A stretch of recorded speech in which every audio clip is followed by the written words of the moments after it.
técnicas que siempre nos pasan, pero ya está todo listo y muchas gracias por su paciencia. Pues sin más, cedemos el uso de la voz al doctor Yuri Pavón, director del Seminario de Derecho Administrativo, a quien también le damos una cordial bienvenida.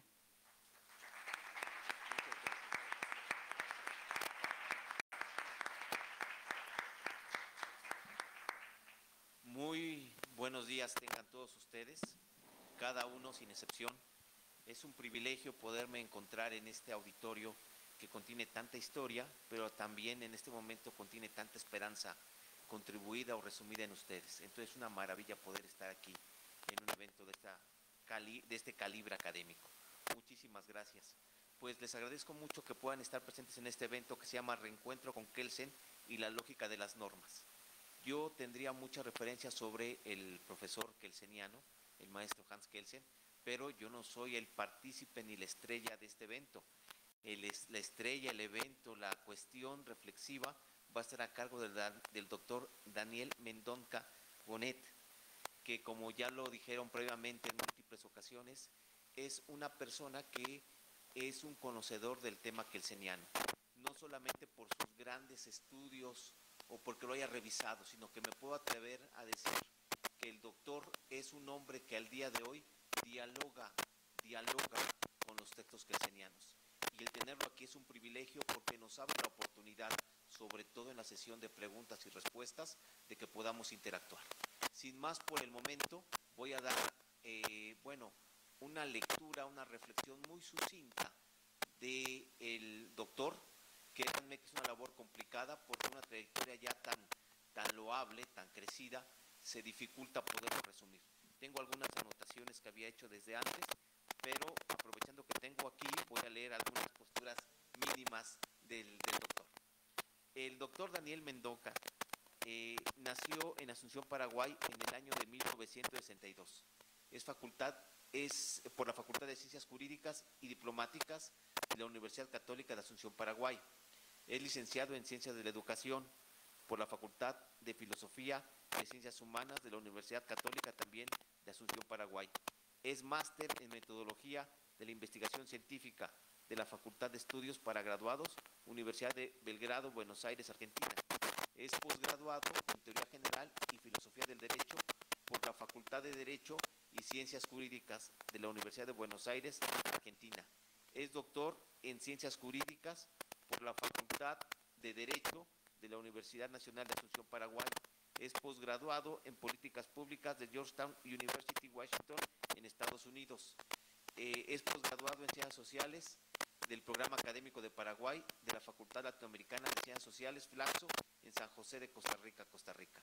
Como se pueden dar cuenta, los grados académicos develan una gran preparación, pero estoy convencido que después de escucharlo vamos a dar cuenta que esa formación se traduce también en un humanismo que nos va a poder ahorita aclarar con muchísimas preguntas y respuestas que nos van a hacer y nos van a dar.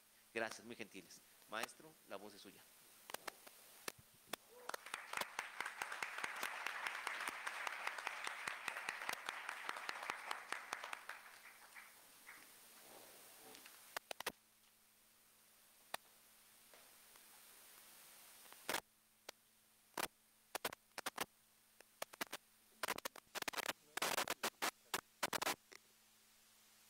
Buenos días a todos. De verdad me siento muy honrado por esta invitación y por la compañía de todos ustedes. El estudio sistemático de la lógica de normas se inició en 1951 con la publicación del célebre ensayo de George Henry von Wright titulado Deontic Logic. En ese ensayo, la lógica deóntica fue concebida como una lógica de normas y las normas fueron tratadas como entidades verdaderas o falsas. Poco tiempo después, sin embargo, el propio von Wright calificó esa aproximación como inadecuada, justamente por haber asignado a las normas valores de verdad. En términos del propio von Wright, y cito, encuentro este artículo filosóficamente insatisfactorio, por un motivo, porque trata las normas como una clase de proposiciones pueden ser verdaderas o falsas. Esto, creo, es un error, dice von Wright. La lógica deóntica adquiere parte de su relevancia filosófica del hecho de que las normas y las valoraciones, aunque fuera del ámbito de la verdad, son todavía objeto de leyes lógicas. Esto muestra, dice von Wright, que la lógica, podríamos decir, tiene un ámbito más amplio que la verdad. Fin de la cita. Von Wright trató este problema filosófico de filosofía de la lógica durante décadas, sin encontrarle una solución definitiva.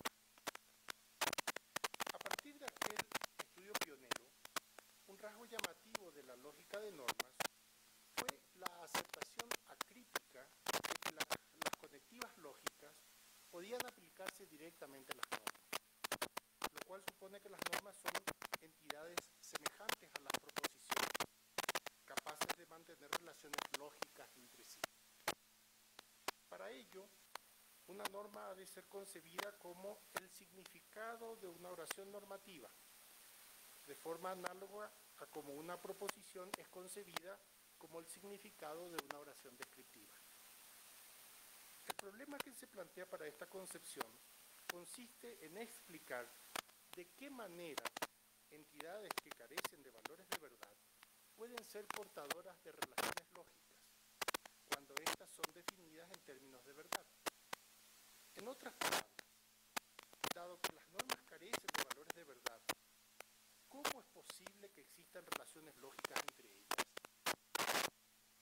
El mismo problema se plantea respecto de la aplicación de las conectivas lógicas, definidas usualmente en términos de verdad y falsedad, esto es, mediante tablas de verdad. Pero tan serio es este problema que el propio von Wright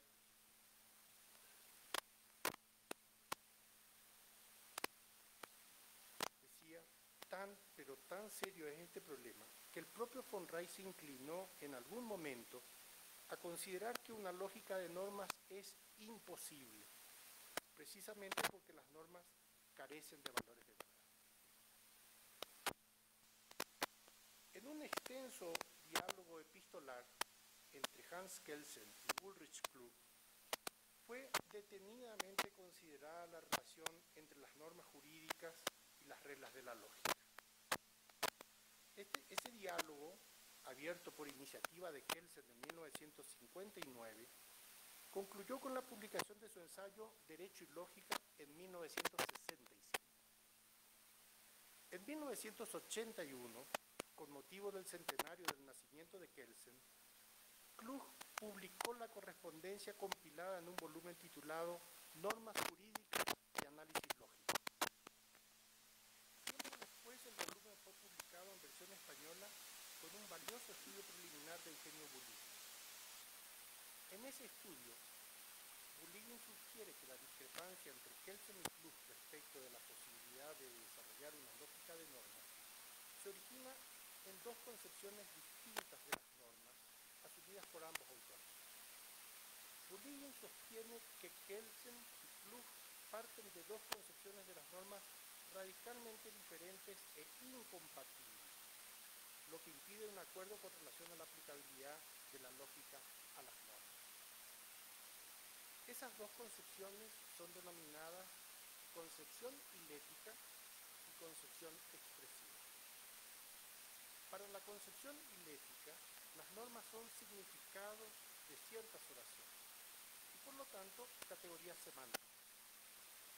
Para la concepción expresiva, en cambio, las normas son actos o resultados de actos prescriptivos y, por lo tanto, categorías pragmáticas. Kelsen y Klug serían defensores de la concepción expresiva y de la concepción ilética, respectivamente, según la reconstrucción de Bulligin. En lo que sigue, quisiera evaluar esta conjetura y sugerir una conjetura alternativa. Bulligin ha sostenido con insistencia que Kelsen es un claro expresivista. De acuerdo con la concepción expresiva, las normas no son significados de un tipo especial de oraciones, formulaciones normativas, el resultado de un cierto tipo de acción llevada a cabo por el hablante, esto es, la acción de prescribir, obligar, prohibir o permitir. Alturrot y Bulligin no han presentado siempre la concepción expresiva de manera uniforme. Esto se refleja en su exposición, y cito: para la concepción expresiva, las normas son el resultado del uso prescriptivo del lenguaje. Para la concepción expresiva, las normas son esencialmente orden.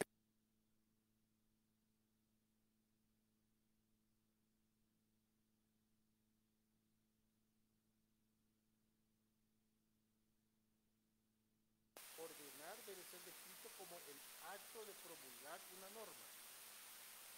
En esta concepción, dicen, las relaciones lógicas no se dan entre las normas, que son actos de ordenar, sino entre sus contenidos, esto es, entre las proposiciones ordenadas. Fin de la cita.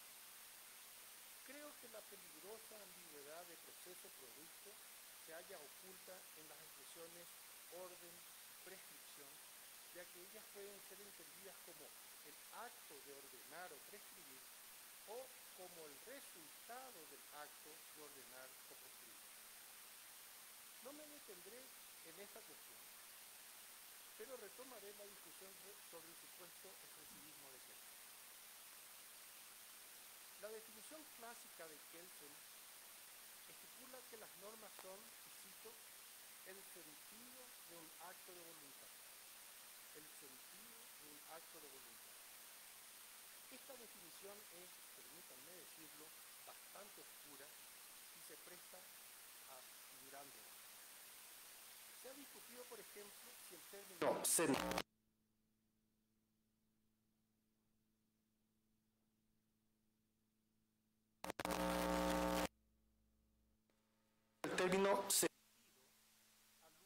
el contexto de la definición kelseniana, al significado de una expresión lingüística, mientras que Bulligin ha sugerido que alude a su fuerza ilocucional. En el primer caso, la definición implicaría un compromiso con la concepción ilética, mientras que en el segundo caso implicaría un compromiso con la concepción expresiva. Un indicio interesante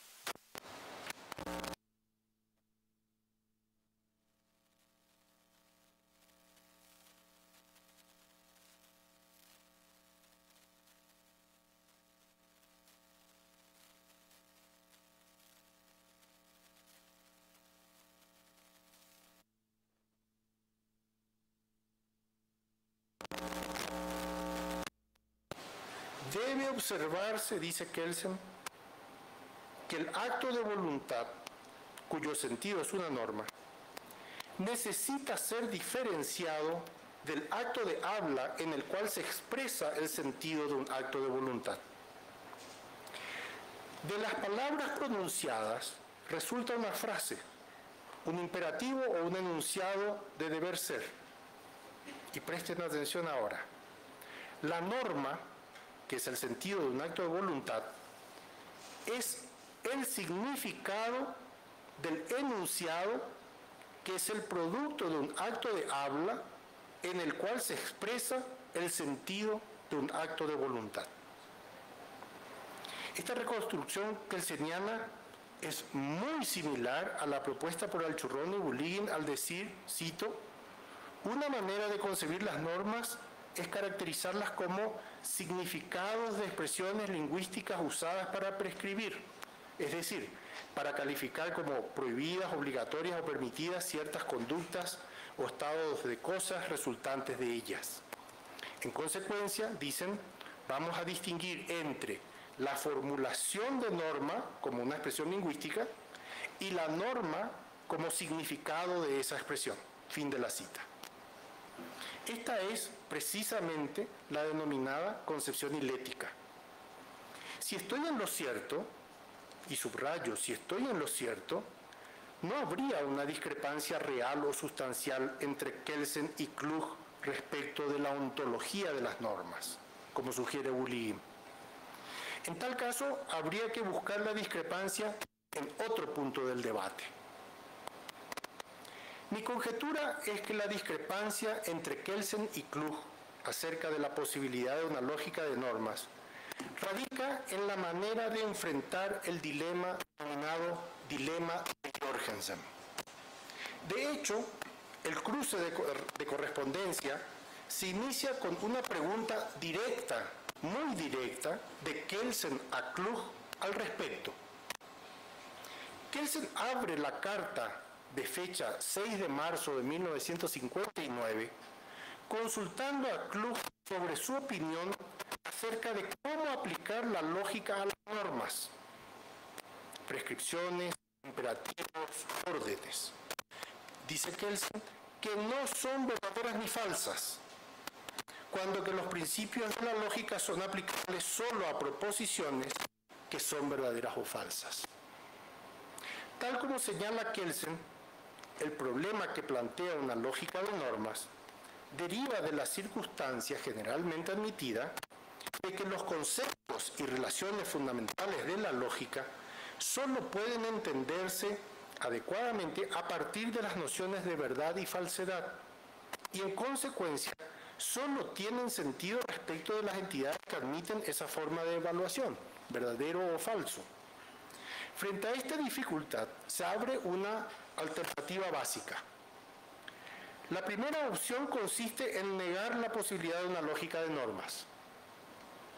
La segunda consiste en explicar la aplicación de las nociones lógicas fundamentales a las normas sin recurrir a las nociones de verdad y falsedad, o mediante un uso indirecto de esos conceptos. En mi opinión, este es el punto real de discrepancia entre Kelsen y Klug. Mientras Kelsen opta por el primer cuerno del dilema, negando la posibilidad de una lógica de normas, Klug rechaza el dilema, afirmando la posibilidad de una lógica de normas basada en las nociones de verdad y falsedad. Consideremos la cuestión más detenidamente. Se ha sugerido que el dilema de Jorgensen se apoya en las siguientes 4 tesis. 1. En el lenguaje corriente se usan en contextos normativos los términos lógicos típicos como no, y, o, sí, entonces, etc. De la misma manera o de manera muy similar que en el lenguaje descriptivo, lo que sugiere la idea de considerarlos como conectivas proposicionales. Además, se hacen inferencias en las que las normas figuran como premisas y como conclusiones, y tales inferencias tienen todo el aspecto de ser lógicamente válidas.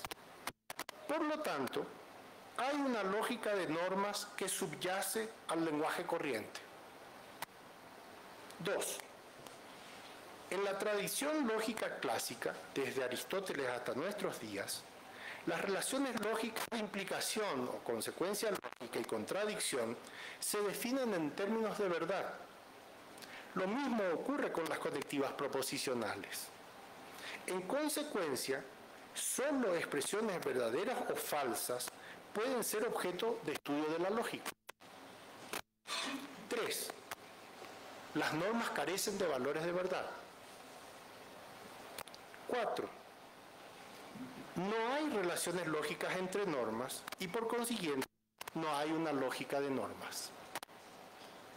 La tesis 4, que se infiere de las tesis 2 y 3, contradice la tesis 1, que puede ser considerada como expresión de un hecho preanalítico. Si se quiere evitar la tesis 4, hay que abandonar la tesis 2 o bien la tesis 3.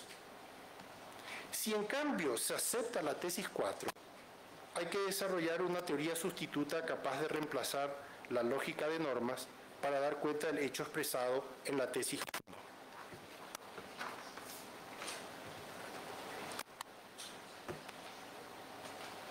En pantalla tienen la reconstrucción planteada. Bajo esta reconstrucción, las posiciones de Kelsen y Klug resultan muy diferentes.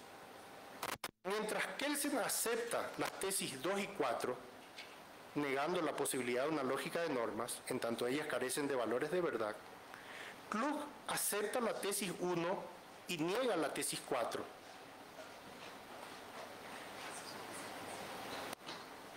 Admitiendo la posibilidad de una lógica de normas.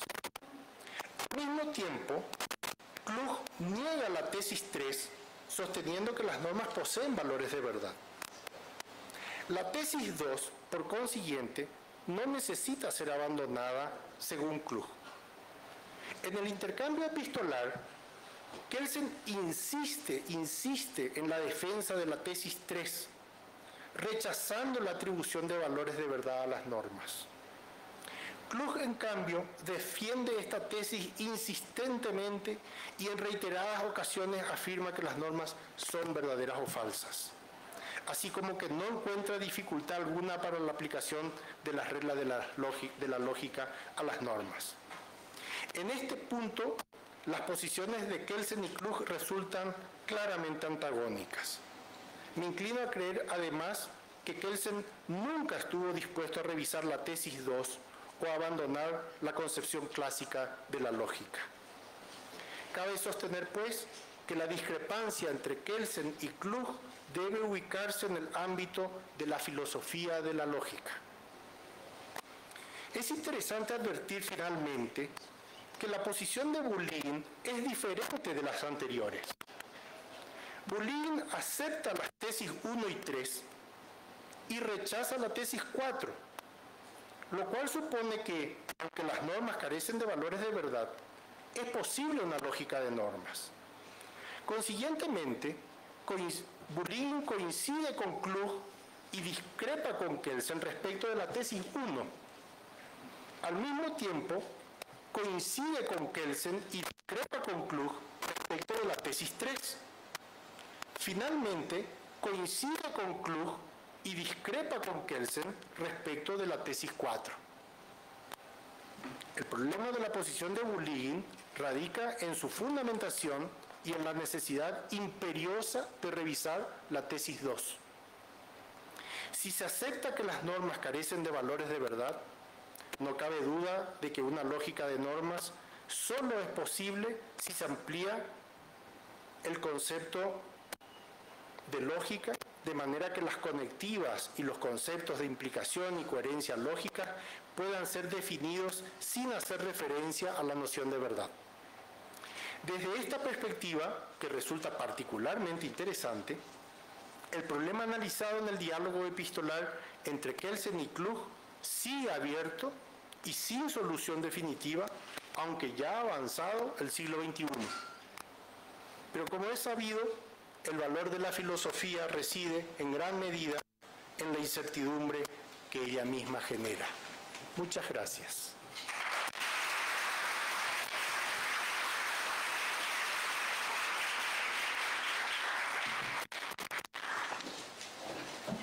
Muchas felicidades. Muchas gracias.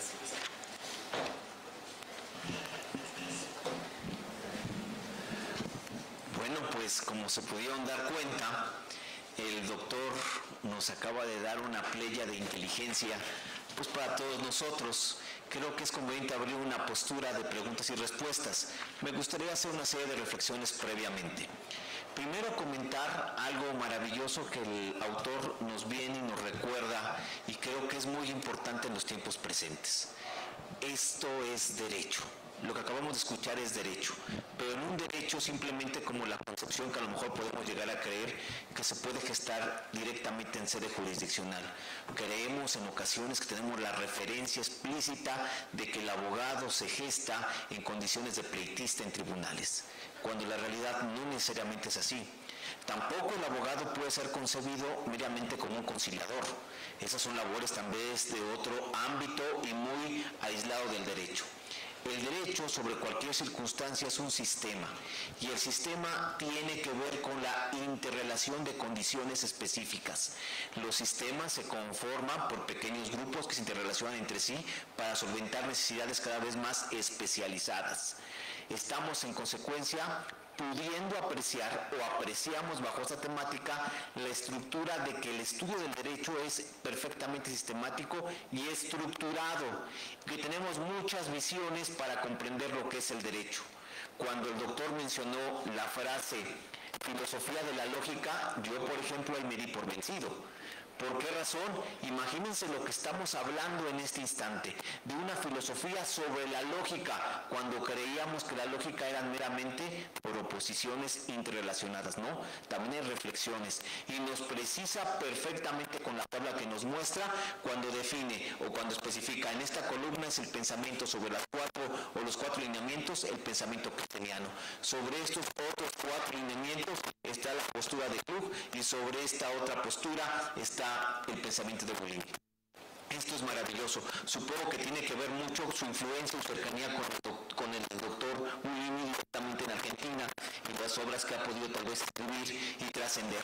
Estamos viendo de que analizamos un sistema normativo, una estructura de actos que no solamente transitan eminentemente en proposiciones lógicas, sino también en actos del habla. Yo, por lo que alcanzo a comprender de la expresión que nos dio el doctor, primordialmente el profesor Kelseniano hacía una referencia propia sobre órdenes, es decir, sobre acciones prescriptivas encabezadas en su diagnóstico objetivo. En oposiciones, creo que la conferencia se trató en gran medida en relacionar si las proposiciones del derecho manejadas sobre el derecho pueden o no ser concebidas en orden de una relación lógica, lo cual termina siendo muy interesante. ¿Puede haber una relación lógica en disposiciones normativas? Nosotros muchas veces creemos que el derecho es la lectura del articulado que es fácilmente asequible a nosotros. Parece que tenemos mayor reto que simplemente la estructura lingüística como un reto a la inteligencia mínimo. Pero estamos viendo que realmente el mundo del derecho es un mundo sumamente complejo. Proposiciones, actos del habla, preposiciones específicas que indican una orden y la interrelación normativa entre ambas, entre todas estas posturas. La verdad es que fue un privilegio escucharlo y bueno, pues me gustaría, si nos los permite el autor, abrir un margen de preguntas y respuestas. Y creo que seguramente habrán voces en cuestión de filosofía o derecho positivo muy interesados en querer preguntar. Cualquier pregunta es bienvenida.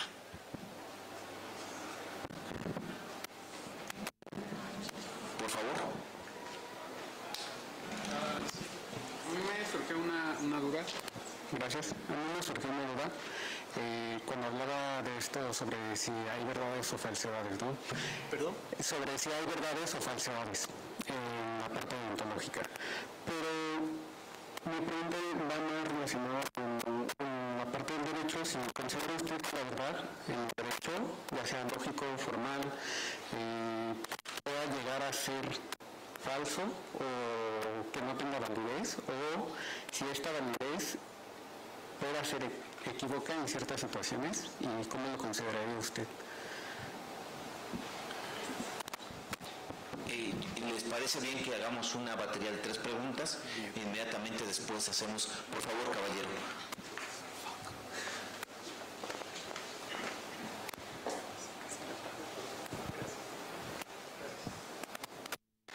Buenos días. Mi pregunta es relacionada a, bueno, más que nada quisiera saber cuál es el concepto que usted tiene sobre la palabra sentido, teniendo en cuenta la definición que nos da sobre normas Hans Kelsen. Muchas gracias.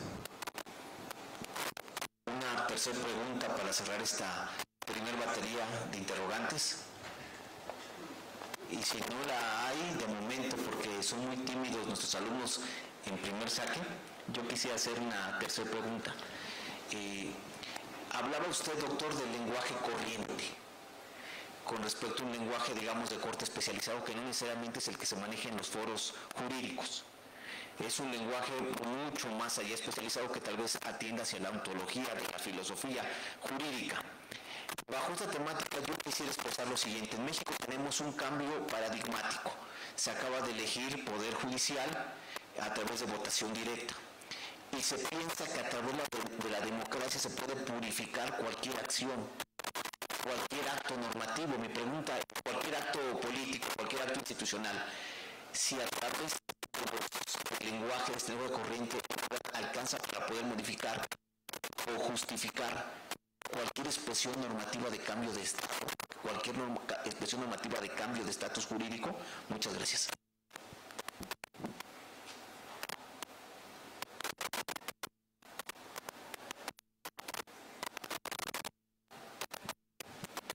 Estamos presto a las respuestas del doctor. Voy a empezar por la última observación, así sigo un orden con respecto a las intervenciones. No existe derecho sin lenguaje. Punto de partida. El derecho necesita expresarse a través del lenguaje. El legislador necesita comunicar sus decisiones a través del lenguaje. Es impensable el derecho sin lenguaje. Punto 1. Para formular el derecho, el legislador utiliza dos lenguajes y esta combinación es importante. Utiliza el lenguaje común, es decir, el lenguaje que hablamos cotidianamente todos nosotros. En este caso, en nuestro caso, el legislador utiliza el español. Y utiliza el español porque tiene la intención de que entendamos lo que nos dice. Si él utilizara un lenguaje que nosotros no somos capaces de entender, no se cumpliría la función pretendida por el derecho, que es influir sobre la conducta humana. Entonces, el legislador necesita asegurarse de que se le entienda el mensaje legislativo. Entonces, el punto de partida es, utiliza el lenguaje común. Pero el derecho no se formula solo con lenguaje común, se utiliza también el lenguaje técnico, que es lo que aprendemos precisamente en las facultades de Derecho. Es decir, ese vocabulario técnico jurídico se utiliza al tiempo de la formulación del derecho.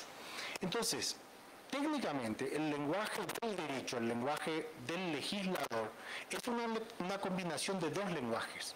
El lenguaje común, el español, más el lenguaje técnico, el vocabulario jurídico especializado.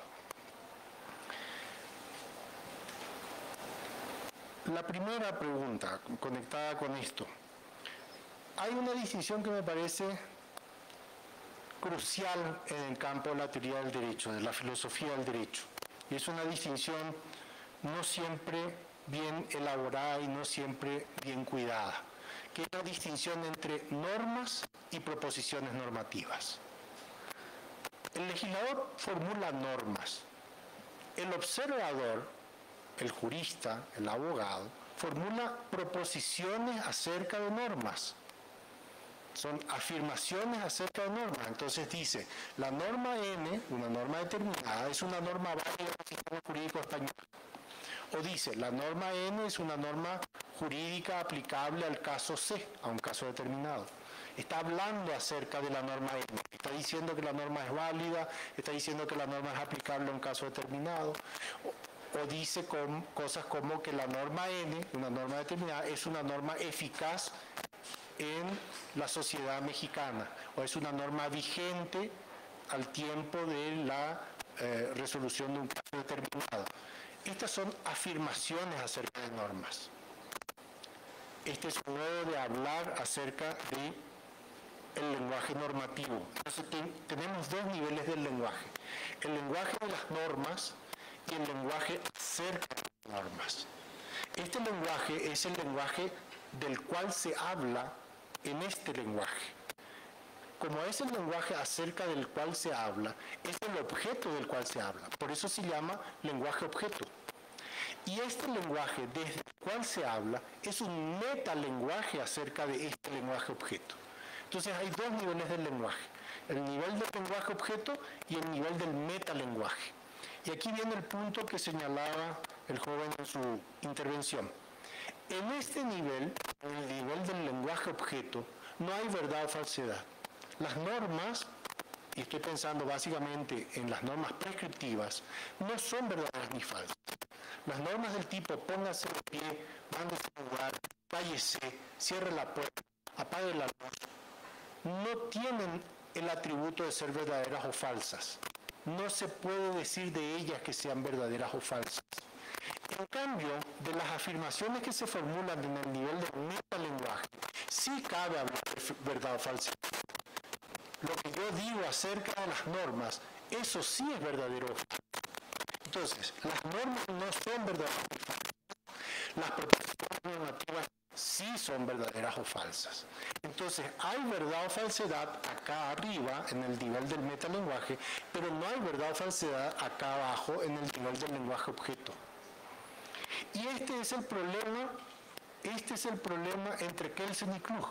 Por eso, cuando la doctora Socorro Apresa me invitó a dar la charla sobre Kelsen, dije, aquel problema planteado por Kelsen en 1959 sigue sin resolverse en el 2025. Entonces, como ella me pedía un tema que tuviera relevancia en el siglo XXI, se me ocurrió volver sobre aquella discusión con cierre indefinido, con cierre incierto. Es decir, podemos saber por qué no se pusieron de acuerdo, pero no tenemos una respuesta para el problema de por qué no se pusieron de acuerdo. Kelsen sostenía lo que acabo de explicar, que es la ortodoxia: las normas no son verdaderas ni falsas. Como las normas no son verdaderas ni falsas y la lógica funciona con verdadero o falso, no puede haber una lógica de norma. Esta es la posición de Kelsen. Las normas no son verdaderas ni falsas. La lógica funciona con las categorías verdadero o falso. Por consiguiente, no puede haber una lógica de normas. Esta es la posición de Kelsen. La posición de Klug, ¿cuál es? Inversa. Las normas son verdaderas o falsas. Aquí rompe la ortodoxia. Las normas son verdaderas o falsas. Como la lógica funciona con categoría verdadero o falso, no hay ningún inconveniente en pensar una lógica de normas con las categorías verdadero o falso. Posición de Klug. Ahora aparece la tercera posición, que es la posición de von Reich, año 51 modificado. Como les leí en el 51, dice: cometí un error al pensar que las normas eran verdaderas o falsas. Y dice: cometí un error al pensar que las normas son verdaderas o falsas. Hay que abandonar esa tesis. Las normas no son verdaderas ni falsas. Pero claro, lo está diciendo el creador de la lógica de normas. Está partiendo de la base que hay lógica de normas, pero las normas no son ni verdaderas ni falsas. Entonces la pregunta es: ¿cómo puede sostener que hay una lógica de normas si las normas no son ni verdaderas ni falsas y la lógica funciona con verdadero o falso? Y ahí aparece el gran desafío de la lógica de normas. ¿Cómo se explica, cómo se justifica que sostengamos que hay relación lógica entre normas si las normas no son ni verdaderas ni falsas? La única alternativa disponible es la que exploraba von Reich hasta su muerte: pensar que la lógica está más allá de la verdad y la falsedad, que la lógica está en un campo que excede lo verdadero y lo falso. Hay que pensar una lógica de las que se llaman lógicas divergentes. Las lógicas divergentes son lógicas que están más allá de lo verdadero o falso. Son lógicas que se piensan sin las categorías verdadero o falso. Hay distintas teorías para sostener esta posición, pero este es un problema. Este es precisamente el problema pendiente. Y respecto de la segunda pregunta, precisamente un gran dedo en la llaga, o un gran dedo en una llaga muy abierta. ¿Qué se entiende por sentido? Cuando se dice que la norma es el sentido de la autovoluntad. No pude responder a esa pregunta. Nunca pude encontrar una respuesta satisfactoria para esa pregunta. Lo que sí se puede es extender la afirmación de Kelsen, porque esa respuesta de Kelsen a la pregunta ¿qué entiende usted por norma? Él decía: una norma es el sentido de una autovoluntad. Esa respuesta es del año 34, se mantiene en la teoría pura del 60, primera edición de la teoría pura del derecho, segunda edición de la teoría pura del derecho, año 60, todavía Kelsen estaba diciendo: una norma es el sentido de una autovoluntad. Y uno tenía derecho a preguntarse: ¿qué quiere decir allí sentido? ¿Y qué quiere decir allí acto de voluntad? Por fortuna, el Kelsen póstumo, y me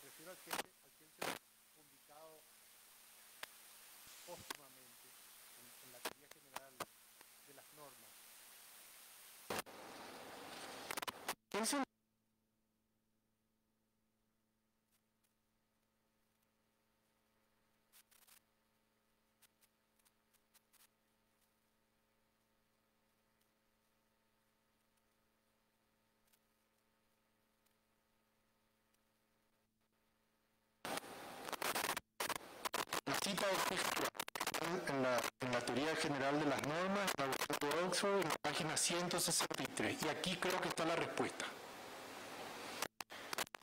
Leo. Debe observarse que el acto de voluntad, cuyo sentido es una norma, necesita ser diferenciado del acto de habla en el cual se expresa el sentido del acto de voluntad. Tengo el acto de voluntad, la norma que es el sentido del acto de voluntad, y allí no sé qué significa que la norma es el sentido del acto de voluntad, y me dice, el acto de voluntad debe ser distinguido del acto de habla. El acto de voluntad debe ser distinguido del acto de habla. El acto de habla es el acto en el cual el sujeto dice, pónganse de pie. La voluntad es la intención.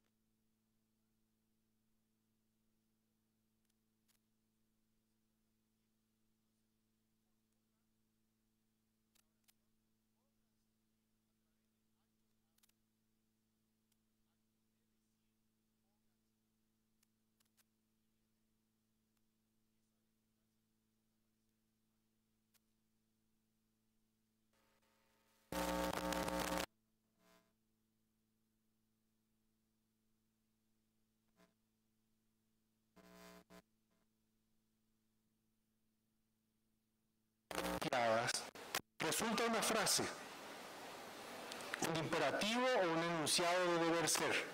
Y aquí viene la clave. La norma, que es el sentido de un acto de voluntad, es el significado del enunciado, que es el producto de un acto de habla en el cual se expresa el sentido de un acto de voluntad.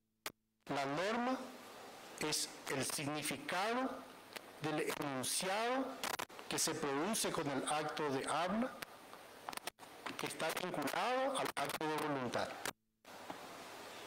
Elimino la frase subordinada y le leo lo que queda de la definición. La norma es el significado del enunciado, que es el producto de un acto de habla en el cual se expresa el sentido de un acto de voluntad. La norma es el significado del enunciado, es el producto de un acto de habla en el cual se expresa el sentido de un acto de voluntad. Esto es lo más claro que hay en Kelsen. No hay nada más claro en ninguna de las versiones de Kelsen que esto. Entonces, fíjense, hay 3 elementos, o 4. Si ustedes quieren agregar el acto de voluntad, agreguen el acto de voluntad. Yo me quedo con los 3 que vienen ahora. El acto de habla,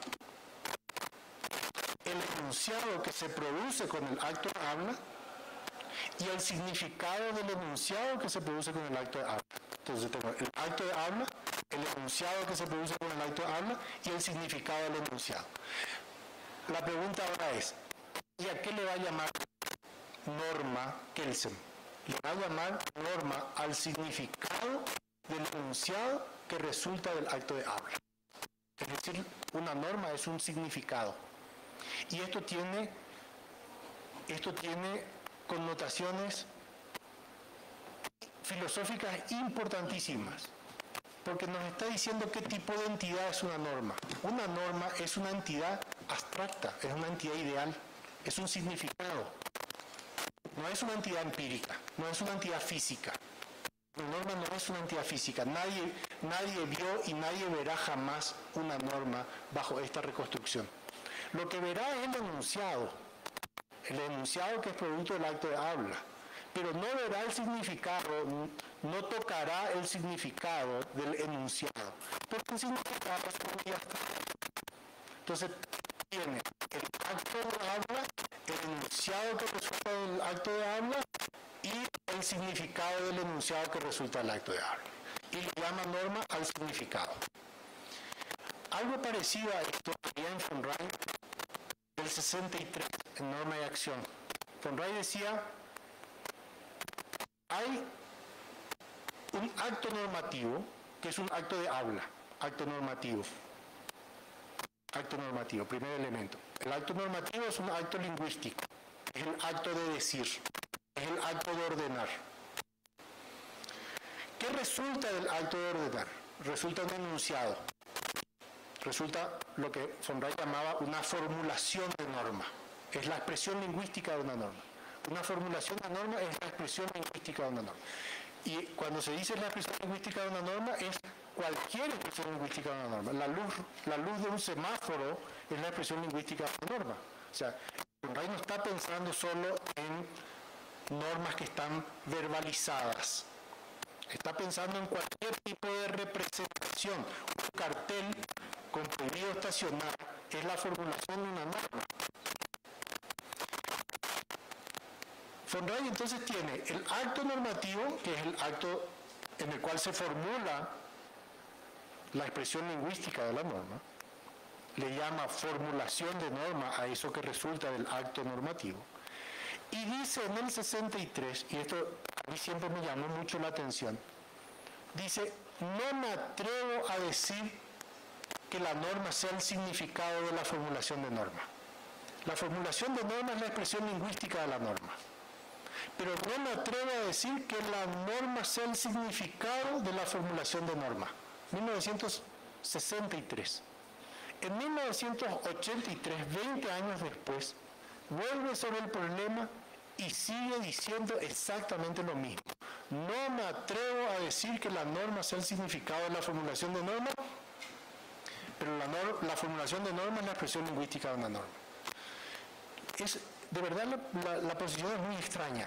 Si la formulación de norma es la expresión lingüística de una norma, ¿qué puede ser la norma sino el significado de la formulación de norma? ¿Por qué Fonray no se atreve a dar el paso teórico de sostener que la norma es el significado de la formulación de norma? Yo tengo una conjetura seria que está insinuada por Fonray. Fonray dice, la semántica del lenguaje descriptivo no funciona de la misma manera en el lenguaje prescriptivo. Entonces, como no tenía una semántica para el lenguaje prescriptivo, no se atrevía a decir que la norma era el significado de una formulación de norma. La carencia de una semántica para norma impedía que él dijera la norma es un significado. Creo que allí él se autolimitaba por la ausencia de una semántica de norma. Esa autolimitación él la mantuvo hasta su muerte. Nunca dijo que la norma fuera el significado de la formulación de norma, pero mantenía hasta el cansancio que la formulación de norma era la expresión lingüística de una norma. Este mismo problema se planteó con otros autores. Se planteó, por ejemplo, con Alchurrón y Bulín en el 1971, ellos dicen, las normas son expresiones lingüísticas. Las normas son expresiones lingüísticas, son entidades lingüísticas. Viendo que esto era un problema, en el 79 dicen, bueno, cuando decimos que son expresiones lingüísticas, queremos decir que son expresiones lingüísticas interpretadas. Es decir, dicen ellos, expresiones lingüísticas más un significado específico y determinado. Entonces ahora tengo una entidad híbrida. Tengo la expresión lingüística más su significado. Y la norma no es la expresión lingüística solamente, como dicen en el 71, tampoco es el significado. Es la combinación de la expresión lingüística más el significado. Y en el 83 dicen, definitivamente las normas son significados. Las normas son significados de formulaciones de normas. Entonces, tienen la posición, las normas son expresiones lingüísticas, las normas son expresiones lingüísticas más un significado determinado, las normas son significados. Entonces, todo el recorrido completo, toda la gama teórica disponible. Formulación, no hay más que formulaciones de normas, formulaciones de normas interpretadas, formulación más significado, directamente las normas son significados de formulaciones de normas. Así que, por de pronto, la primera ronda de 3 preguntas. Gracias, doctor. Seguramente despertó mucho más interés estas respuestas. ¿Alguien más tiene algún tipo de interrogante? Yo tengo otra, pero antes quiero dar la voz al auditorio.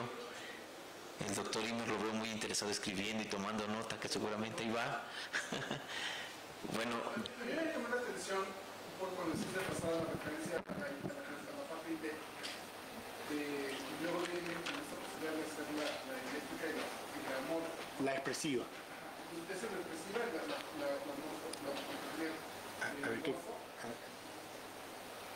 o sea, la distinción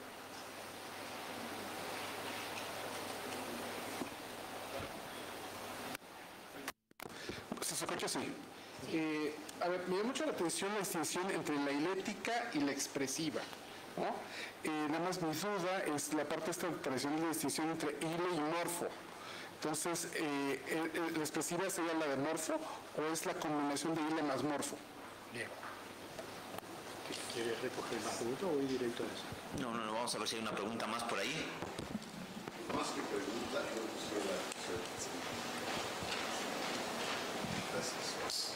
En primer lugar, agradecer la presencia y la magnífica invitación de nuestra directora del Seminario de Constitucional y de nuestro director del Seminario Administrativo. Sea usted muy bienvenido a nuestro país, doctor Mendoca, y particularmente a nuestra universidad. Muchas gracias. A mí me llama mucho la atención que podamos llevar ese metalenguaje al objetivo, pero fundamentalmente al destinatario de la norma. Me preocupa mucho que si no somos capaces, los que interactuamos, ya no digamos en el metalenguaje, sino en un nivel intermedio, que seamos capaces de traducirle el lenguaje técnico al destinatario que es el obligado a cumplir la norma. Vale mucho que nos quedemos en el gabinete de estudio, en el gabinete de análisis, en las mesas redondas con el metalenguaje, pero me parece fundamental que seamos lo suficientemente claros para que el destinatario de la norma comprenda la norma. Si el destinatario de la norma no la comprende, no la va a poder cumplir. Y si no se puede cumplir, todo lo que hablemos en el meta y en el objeto se cae, se desmorona. Por eso creo que una de las obligaciones que tenemos fundamentalmente en la academia es tener la habilidad para traducir todo este lenguaje y hacerlo claro y comprensivo. Cuando un padre de familia no sabe darle una instrucción a su hijo con claridad, el hijo no la va a poder cumplir. Pero no será responsabilidad del destinatario, sino será responsabilidad de quien no supo transmitir con claridad la disposición. Y bueno, tampoco el legislador siempre es erudito en el metalenguaje. Si no lo sabe comprender el metalenguaje que se maneja en el gabinete, en la academia, en los círculos altos, pues a veces también comete pifias que da lugar a lagunas o interpretaciones muy extensas de la norma. ¿Cuál sería su opinión sobre el particular, doctor? Y si no hay una tercera pregunta, si la hay. Buenos días, doctor Daniel.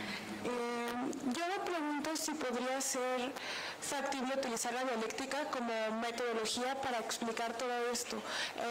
Utilizar herramientas como el significado y el significante para poder aclarar conceptos como el acto de voluntad, como nacimiento de la motivación para la creación de un acto escrito u oral, que para mí vendría siendo el significante, y que desemboca en el significado, que vendría siendo la norma.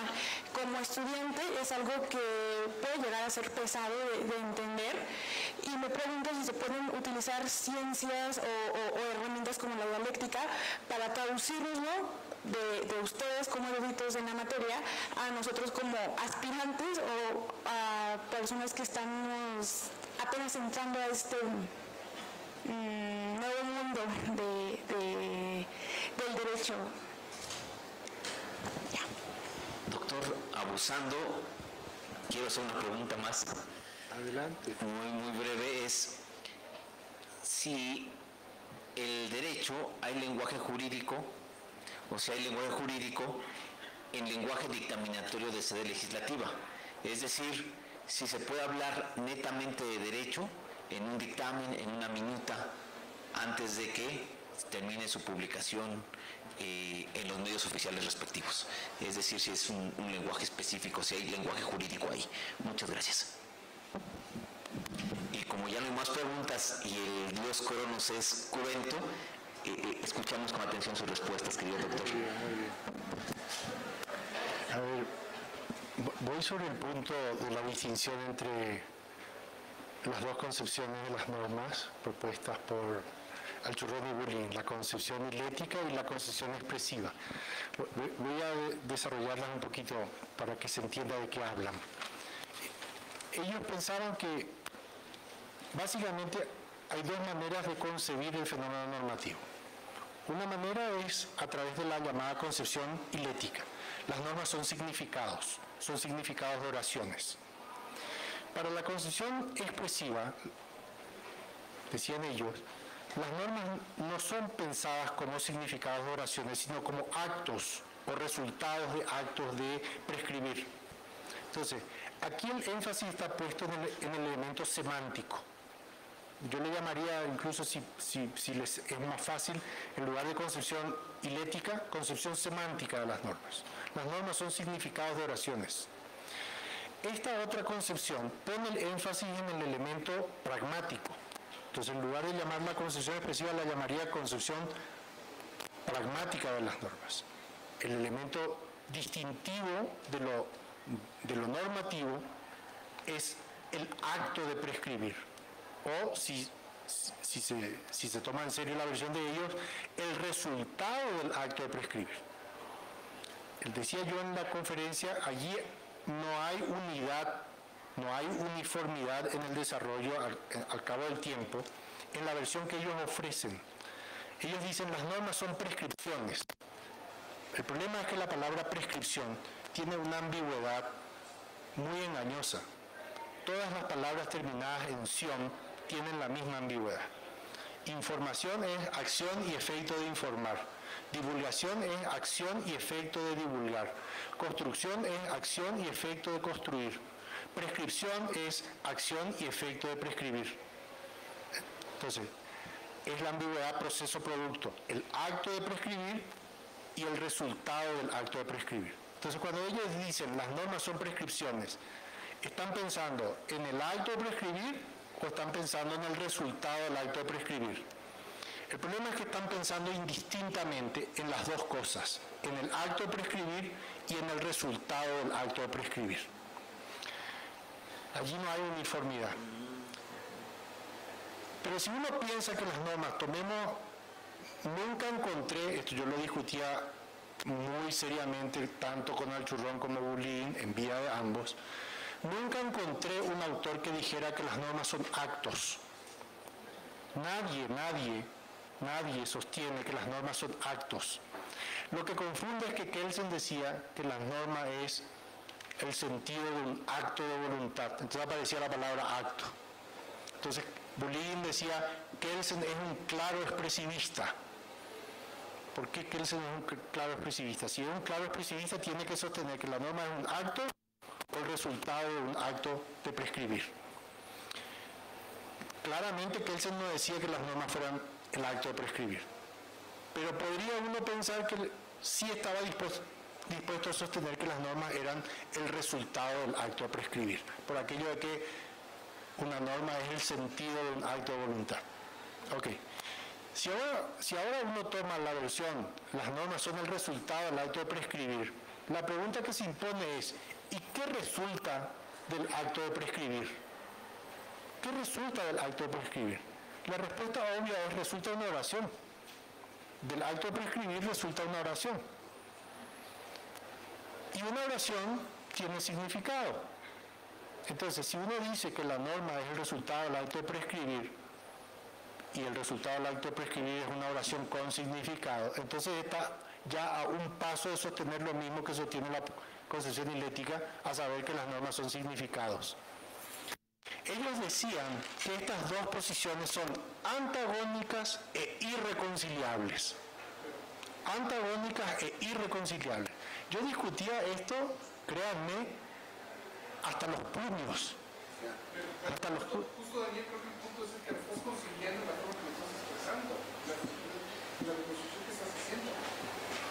Todavía no dije cuál es la mía. Estoy explicando última versión que diste de cómo Churrón y Bolivia fueron regresando a decir que era significado, a partir de que primero pensaban que eran expresiones. Claro.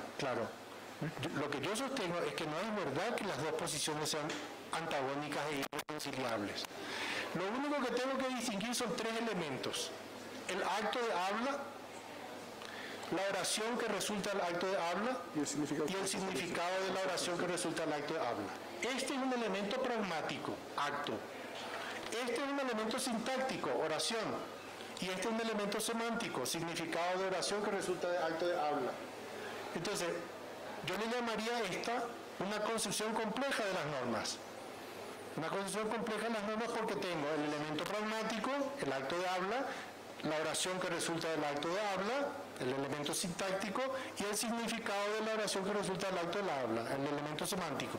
Una reconstrucción que permita dar cuenta de los tres aspectos lingüísticos del acto normativo: el acto de habla, la oración que resulta del acto de habla y el significado de la oración que resulta del acto de habla. Elemento pragmático, elemento sintáctico, elemento semántico. Entonces, yo francamente no creo que las dos posiciones sean irreconciliables, de ninguna manera. Afortunadamente a esta altura ya no estoy solo en esta batalla.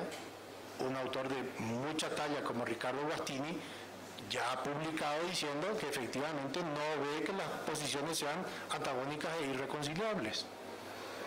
Y poco tiempo antes de su muerte, en el último trabajo que publicó, Carlos Nino llegó a decir exactamente lo mismo, que no veía por qué había que sostener que las dos posiciones eran antagónicas e irreconciliables. Voy al segundo punto. El tema hoy día es un tema central en materia del derecho, el tema del lenguaje claro. La exigencia de que el legislador utilice un lenguaje claro. Precisamente por esto que decía el doctor.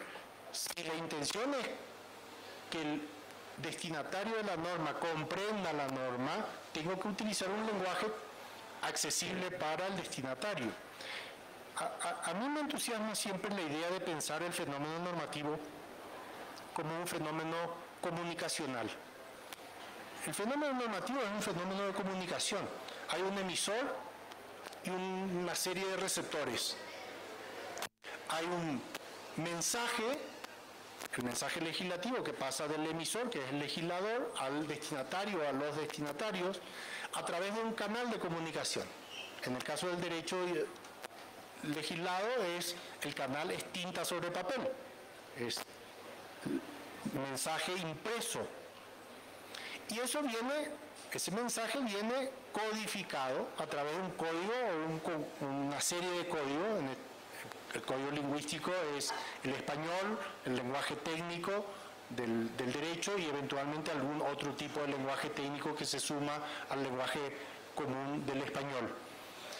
Entonces, si la idea es que el destinatario obedezca, debe entender exactamente cuál es el mensaje, es decir, qué es lo que se espera de él. Y esta es una tarea muy compleja, en la cual los juristas, los abogados, cumplimos un papel protagónico, porque tenemos que hacer, como decía el doctor, una especie de traducción, que técnicamente es interpretación. Tenemos que traducirle al destinatario qué es lo que pretende el legislador. ¿Qué pretende el legislador? Y aquí aparece un problema muy interesante. El lenguaje que utiliza el legislador, el castellano, tiene ciertos problemas que son problemas endémicos, como la vaguedad o la ambigüedad. Entonces no hay forma de eliminar la ambigüedad, no hay forma de eliminar la vaguedad. Se puede reducir la ambigüedad, se puede reducir la vaguedad, pero no se puede eliminar la ambigüedad, no se puede eliminar la vaguedad. Además, aquí hay un problema adicional de política legislativa. El legislador no siempre quiere eliminar o reducir la vaguedad, la ambigüedad. El legislador quiere la vaguedad, Le interesa que el mensaje sea relativamente opaco. Para no ir muy lejos en la historia, Napoleón decía que las constituciones deben ser cortas y oscuras, dicho por un hombre que sabía del manejo del poder. Las constituciones deben ser cortas y oscuras. ¿Por qué? ¿Por qué? ¿Por qué oscuras? Porque eso da margen de maniobra al poder. El legislador no es un tonto que utiliza mensajes con ambigüedad, mensajes vagos. No. Precisamente porque no es un tonto es que genera la ambigüedad y genera la vaguedad. Este es un problema de teoría política muy interesante, porque hay autores que sostienen que cuando el legislador procede de esta manera, está delegando funciones en el aplicador. Hay una delegación de funciones del legislador al aplicador. Le dice, por ejemplo, en mi país hay una disposición que es muy controvertida, dice, sobre todo a esta altura del siglo XXI, la redacción es muy poco feliz, pero no solo por lo políticamente incorrecto, sino por las complicaciones que genera la interpretación de la disposición. Dice el Código Civil que la indemnización aumenta si la víctima de violación, estupro o rapto es, dice, mujer honesta. La indemnización aumenta si la víctima de violación, estupro o rapto es mujer honesta. La pregunta es, ¿el legislador no sabe lo que dice? No, el legislador sabe lo que dice. Y no quiere meterse en el problema de especificar cuál es el caso en el cual claramente la indemnización aumenta. Entonces, traslada el problema al aplicador. Le dice, usted verá, usted entenderá, ya hará usted algún tipo de malabar interpretativo para descifrar, decodificar qué es esto de mujer honesta. Claro, el juzgador sabe que la indemnización aumenta si la víctima es mujer honesta. Lo que no sabe es qué significa mujer honesta. Y esto no ocurre por desidia del legislador. Esto ocurre con conciencia plena del legislador. Esta es decisión política, esta es decisión legislativa. El legislador quiere que esto sea así y quiere que el problema se traspase al aplicador y que el aplicador decida en el caso concreto. Y el último punto, desafortunadamente no soy el indicado para sugerir ningún tipo de línea de investigación basada en la dialéctica porque provengo de la más ortodoxa escuela analítica, entonces digamos que sería como recomendar al adversario, recomendar al enemigo, cosa que no estoy dispuesta a hacer. Lo que sí, estas categorías de significante y significado son particularmente útiles, pero esas categorías provienen de la lingüística, de la teoría de la comunicación, así que sugeriría lecturas por esa línea. La teoría de la comunicación tiene muchísimo que aportar en el campo del derecho, lo mismo que la teoría general de sistemas. Yo recomiendo siempre que los estudiantes de derecho se den algún tipo de tiempo para el estudio de la teoría de la comunicación y la teoría general de sistemas. Pensar el derecho desde la teoría de la comunicación es muy útil y pensar el derecho desde la teoría general del sistema es todavía más útil. Así que dejo esas dos recomendaciones a partir de su observación. Muchísimas gracias, doctor. Por motivos de nuestro programa establecido, tenemos que dar por concluida la sesión de preguntas, pero le agradecemos enormemente en esta gran conferencia magistral, Reencuentro con Kelsen y la lógica de las normas. Bienvenido y muchísimas gracias. Gracias.